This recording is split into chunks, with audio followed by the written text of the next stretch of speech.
नमस्ते बच्चों, आज हम कक्षा 9वीं में पाठ्य पुस्तक क्षितिज में कविता 10 वाक पढ़ेंगे, जिसकी कवित्री हैं ललदेद। ललदेद कवित्री कश्मीरी भाषा की लोकप्रिय संत रह चुकी हैं और इनका जन्म सन 1320 के लगभग कश्मीर स्थित पामपोर के सिमपुरा गांव में हुआ था। उनके जीवन के बारे में प्रमाणिक जानकारी नहीं मिलती। ललदेद को ललेश्वरी, लला, लल योगेश्वरी, ललारिफा आदि नामों से भी जाना जाता है और उनका देहांत सन 1391 के आसपास माना जाता है। ललदेद की काव्य शैली को वाक कहा जाता है। काव्य शैली यानी जिस प्रकार से वो कविताएं लिखती थी, उनकी लेखन शैली जो रही है उसे वाक कहा जाता है। जिस तरह हिंदी में कबीर के दोहे, मीरा के पद, तुलसी की चौपाई, रसखान के सवैये आदि प्रसिद्ध हैं, उसी तरह से ललदेद के वाक प्रसिद्ध हैं। अपने वाकों के जरिए उन्होंने जाति और धर्म की संकीर्णताओं से ऊपर उठकर भक्ति के ऐसे रास्ते पर चलने पर जोर दिया है जिसका जुड़ाव जीवन से हो। उन्होंने धार्मिक आडंबरों का विरोध किया है और प्रेम को सबसे बड़ा मूल्य बताया है। उनके द्वारा रचित कविता वाक विद्यार्थियों को भक्ति काल की व्यापक जन चेतना और उनके अखिल भारतीय स्वरूप से परिचित कराने के उद्देश्य से रची गई है। ललदेद के 4 वाक हैं। 4 वाकों का हिंदी अनुवाद प्रस्तुत किया गया है इस पाठ में। पहले वाक में ललदेद ने ईश्वर प्राप्ति के लिए किए जाने वाले प्रयासों की व्यर्थता की चर्चा की है। दूसरे में बाह्य आडंबरों का विरोध करते हुए यह कहा है कि अंतःकरण से संभावी होने पर ही मनुष्य की चेतना व्यापक हो सकती है, अर्थात दूसरे शब्दों में माया जाल में कम से कम लिप्त होना चाहिए।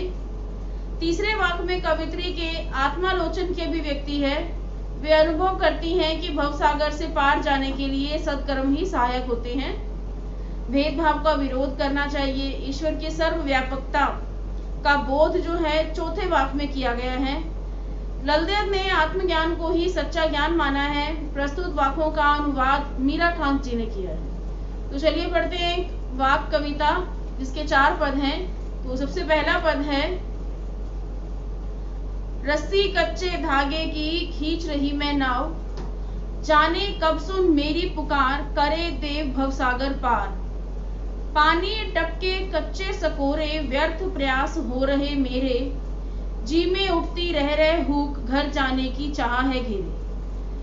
अब इस वाक में, इस पद्यांश में कवित्री ने अपनी निराशा से जो उत्पन्न पीड़ा है उसका बखान किया है। वो कहती है कि मनुष्य का जीवन जो है कच्ची मिट्टी के घड़े के समान है।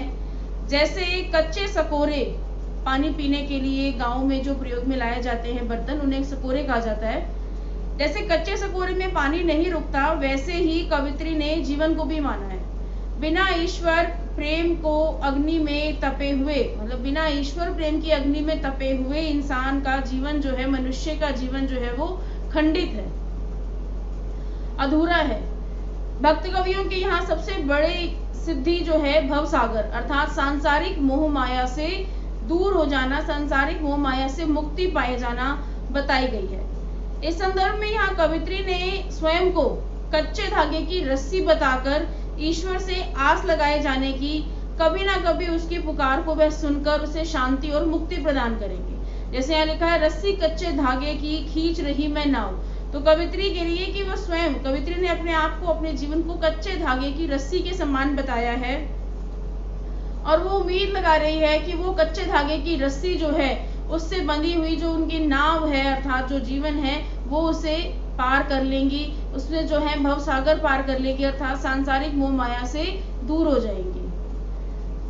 वो परमात्मा से शांति और मुक्ति की उम्मीद लगा रही हैं। जाने कब सुन मेरी पुकार, अर्थात वो परमात्मा से उम्मीद लगा रही हैं कि कब ईश्वर जो है उनकी पुकार को सुनेंगे।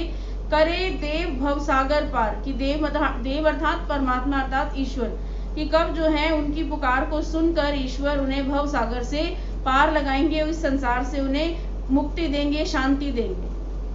पानी टपके कच्चे सकोरे, व्यर्थ प्रयास हो रहे मेरे, जी में उठती रह हुक, घर जाने की चाह है घेरी।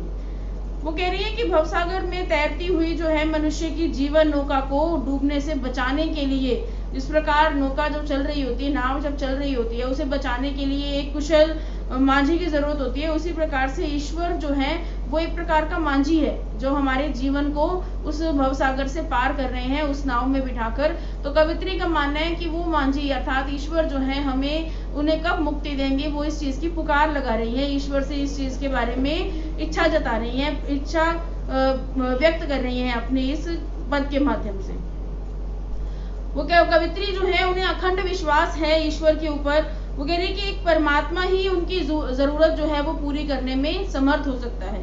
हमारी इच्छाएं, हमारी जरूरतें, हमारी जो अभिलाषाएं हैं, हमारी जो मन की भावनाएं हैं, उन्हें जो पूरा करने का काम है वो केवल परमात्मा अर्थात ईश्वर ही कर सकते हैं। मनुष्य का मन तो स्वभाव से ही शंकालु होता है, इसलिए कवित्री कहती है कि मुझे घर अर्थात ईश्वर की शरण में जाना है। यहाँ लिखा है घर जाने की चाह है घेरे, तो घर जाने की चाह मतलब कि वो ईश्वर के घर अर्थात ईश्वर के पास जो है जाना चाहती है। अतः मेरे मन में वहां शीघ्र अतिशीघ्र जाने की इच्छा ज्वलित हो रही है। वो कह रही है कि मैं शीघ्र अतिशीघ्र यानी शीघ्रता से ही अपने घर अर्थात ईश्वर के पास जाना चाहती हूँ। तो इस पद्यांश में उन्होंने ईश्वर के पास जाने की इच्छा जताई है अर्थात भव सागर से दूर अर्थात सांसारिक मोह माया से दूर होने की इच्छा जताई है। अब पढ़ेंगे दूसरा पद्यांश। खा खाकर कुछ पाएगा नहीं, ना खाकर बनेगा अहंकारी, सम खा तभी होगा समभावी, खुलेगी साकल बंद द्वार की। अहंकारी मतलब अहंकार घमंड, सम मतलब समानता, साकल जिसे हम कहते हैं कुंडी लगाना। तो इस पद्यांश में इन पंक्तियों में कवित्री ने धार्मिक रूढ़ियों और बाह्य आडंबरों से ऊपर उठकर सबको एक समान समझते हुए सबके प्रति समान भाव रखने की, अहंकार को त्याग देने की और सरलता को अपनाने की बात कही है। वो कह रही है कि खा खाकर कुछ पाएगा नहीं, न खाकर बनेगा अहंकारी। अब कवित्री जो है संपूर्ण मानव जाति को संबोधित करते हुए कह रही है, मानव मात्र को संबोधित करते हुए कह रही है कि ईश्वर की आराधन की अवस्था में मनुष्य को अपना सर्वस्व समर्पित करना होता है। अतः ऐसा प्रतीत होता है जैसे कुछ प्राप्त ही नहीं हुआ। वस्तुतः ईश्वर की कृपा और उनका अनुग्रह सब पर समान रूप से होता है, यानी ईश्वर अपनी कृपा और अपना प्रसाद जो है वो सबको समान रूप से देते हैं, अपनी कृपा जो है प्रत्येक व्यक्ति पर समान रूप से बरसाते हैं। लेकिन मनुष्य जब ईश्वर की अखंड सत्ता में भेद उत्पन्न करके उसे टुकड़ों में बांट कर देखता है तो वह अपने व्यक्तित्व और अपनी मान्यताओं को श्रेष्ठ और दूसरों को स्वयं से नीचा समझने लगता है। अर्थात जब मनुष्य के अंदर अहंकार की भावना आ जाती है तो वो स्वयं को श्रेष्ठ समझने लगता है और दूसरों को अपने से नीचा समझने लगता है। वो मानने लगता है कि समाज में हमेशा जो है उसका स्थान सर्वोच्च है और बाकी जो है सब उससे तुच्छ हैं। इसलिए कवित्री मनुष्य को श्रेष्ठता के अहंकार से बचाने के लिए आत्मा और अंतःकरण के विकास की सलाह देती है। यहाँ लिखा है खा खाकर कुछ पाएगा नहीं। कवित्री यहाँ पे मानव मात्र को, मानव जाति को संबोधित करते हुए कहती है कि हम कितना भी घमंडी हो जाएं, कितना भी अहंकार हमारे अंदर भर जाए, लेकिन हमें उससे सफलता प्राप्त नहीं होने वाली। सम खा तभी होगा समभावी भावी। वो कह रही है कि समानता यदि हमारे अंदर समाई हुई है, यदि हम समानता समभाव अपने जीवन में पैदा करते हैं, तभी हमारे जीवन में जो है सरलता आएगी, तभी हमारे जीवन में सफलता आएगी, तभी हमें ईश्वर की प्राप्ति होती है। तो वो सलाह दे रही है कि सबको समान समझकर चलना चाहिए, आडंबरों से ऊपर उठकर चलना चाहिए, अपने मन में समभाव पैदा करना चाहिए अर्थात सभी के लिए एक जैसा भाव, अर्थात सभी के लिए प्रेम का भाव, सभी के लिए समानता का भाव उत्पन्न होना चाहिए, क्योंकि इससे हृदय विशाल और मन जो है वो प्रसन्न और शुद्ध हो जाता है, चेतना जो है वो व्यापक हो जाती है। वो कह रही है खुलेगी साकल बंद द्वार की। बंद द्वार की अर्थात जो द्वार बंद है उसकी जो जंजीर है, उसकी जो कुंडी है वो ढीली पड़ जाएगी। जब हमारे जीवन में मतलब कवित्री कहना चाह रही है कि आत्मा के दरवाजों पर लगी हुई जो अज्ञान और अहंकार की जो सांकल है अर्थात जो जंजीर या कुंडी जिसे हम कह सकते हैं, वो ढीली पड़ जाती है जब हमारे मन में समानता की भावना उत्पन्न हो जाती है। जब हमारे मन में जो है प्रत्येक व्यक्ति के लिए प्रेम, सबको समान दृष्टि से देखने का भाव उत्पन्न हो जाता है, उस समय हमारे मन के ऊपर जो पड़ी हुई अहंकार और अज्ञान की परतें हैं वो धीरे धीरे छटने लगती हैं, धीरे धीरे वो हटने लगती हैं और मन मस्तिष्क जो है प्रकाश और ऊर्जा से भर जाता है। प्रकाश और ऊर्जा से परिपूर्ण हो जाता है। अर्थात इस पद्यांश में, इस वाक्य में कवित्री जो है वो प्रत्येक व्यक्ति को, प्रत्येक संपूर्ण मानव जाति को, प्रत्येक मनुष्य को अहंकारी न होने की सलाह देती है और समभाव रखने की, अर्थात समानता, अर्थात एक दूसरे से प्रेम की भावना दर्शाने की सलाह देती है। तीसरा पद्यांश है इसमें, आई सीधी राह से गई न सीधी राह, सुषुम सेतु पर खड़ी थी बीत गया दिन आह, जेब टटोली कोड़ी न पाई, माझी को दूं क्या उतराई। अब इस पद्यांश में कवित्री जो है वो कह रही है कि ईश्वर प्राप्ति का जो मार्ग उसने चुना था वह उपयुक्त नहीं था। वो जिस रास्ते पर चल रही थी वह सही नहीं था, ना ही उस रास्ते पर वो आगे तक चल पाई। तो अब वो कह रही है कि आई सीधी राह से गई न सीधी राह। वो कह रही है, हे ईश्वर, ईश्वर भक्ति के साधक, केवल एक समर्पण ही ऐसा मार्ग है, यानी अपना जो त्याग जिसे हम कह सकते हैं कि समर्पण ही एक ऐसा मार्ग है जिससे उस परम पिता को प्राप्त किया जा सकता है। अर्थात अभी तक मैं जिस मार्ग पर चल रही थी, मैं जिस मार्ग को अपना रही थी वो उपयुक्त नहीं था। केवल समर्पण एक ऐसा मार्ग है जिससे हम परमात्मा को, अपने ईश्वर को प्राप्त कर सकते हैं। उनकी दी हुई जिंदगी तो सोच विचार और हठ योग साधना में ही बीत गई है। अंततः जब उस पार करने वाले माझी ने उसे पार लगाने के रूप में जो मांगा, यानी जिसे हम कहते हैं ना कि जैसे हम किराया, तो उसके पास देने के लिए कुछ भी नहीं था, क्योंकि वो बता रही है कि उसकी दी हुई जिंदगी तो सोच विचार और हठ योग की साधना में ही बीत गई थी। अंततः जब उस पार उतारने वाले मांझी ने इस संसार रूपी सागर से जब बेड़ा पार लगाया, तो मैं उसके प्रति कृतज्ञता भी प्राप्त नहीं कर पाई, ज्ञापित नहीं कर पाई। इस कृपा के बदले मैं एक कोड़ी भी उस मांझी को नहीं दे पाई। मतलब अर्थात कवित्री कहना चाहती है यहाँ पर कि उसने जो राह अपनाई थी, अर्थात जो समर्पण से हटकर राह थी, उस राह पर चलकर हमें ईश्वर की प्राप्ति नहीं हो सकती। सुषुम सेतु पर खड़ी थी बीत गया दिन आहा, कि वो वहीं खड़ी थी जहां उसने अपना सफर शुरू किया था। बीत गया दिन आहा यानी ईश्वर प्राप्ति से मिलन का दिन जो था वो भी बीत गया, वो चला गया। जेब टटोली कोड़ी न पाई। अब वो जिस नाव में बैठकर, जैसे हम नाव में एक सफर करते हैं, यात्रा करते हैं, तो जो किराया हमें देना होता है, यहाँ पर उसकी बात की जा रही है।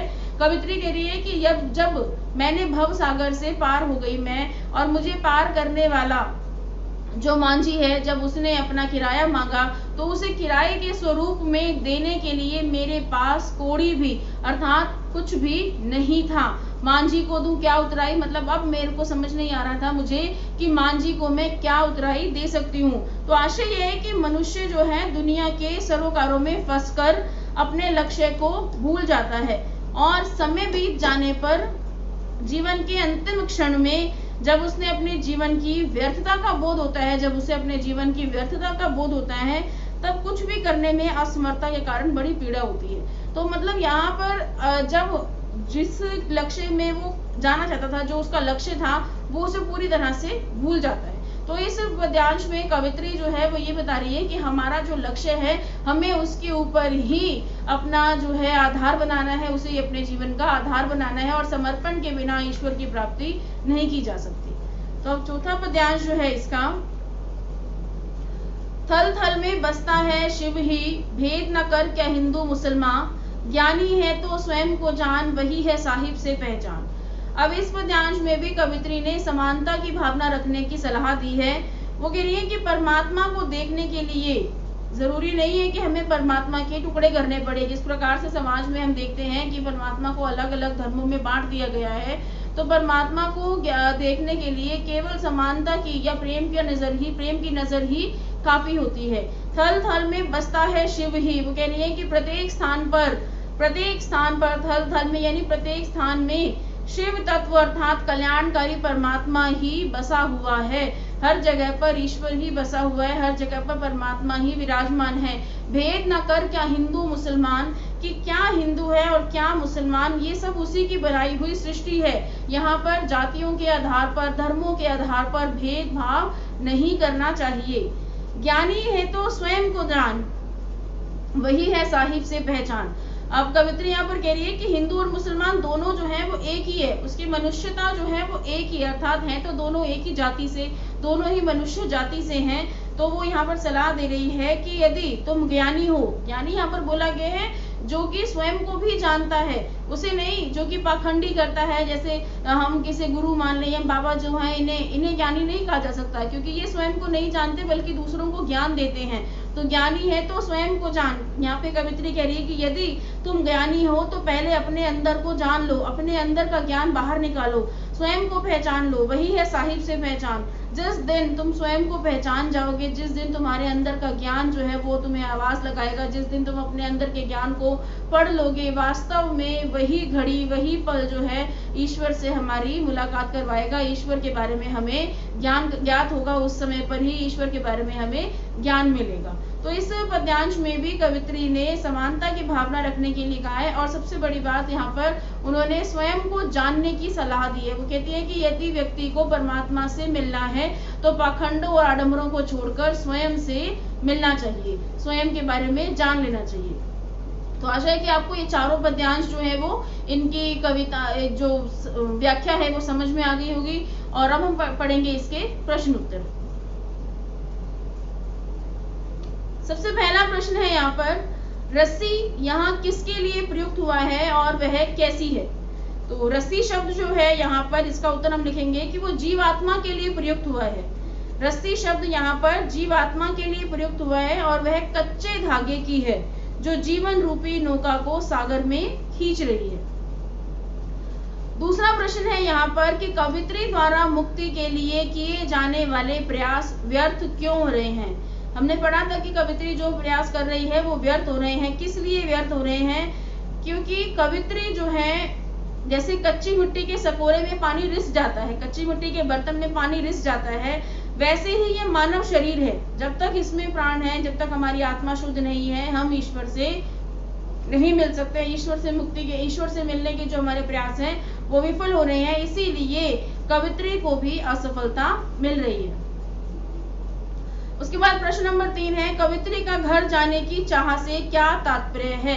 घर जाने की चाह जो वाक्य आया है, इससे क्या तात्पर्य, इसका क्या अर्थ है?